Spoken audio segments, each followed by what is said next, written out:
Приехал на переустановку двери зеркальной. Посчитал 20 тысяч за установку.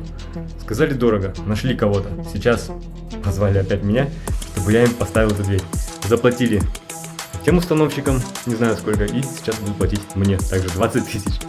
Я удивлен. Систему поставили вообще наоборот. Здесь прям все вплотную, а здесь идет чуть-чуть. Почему это произошло? Потому что она не двигается.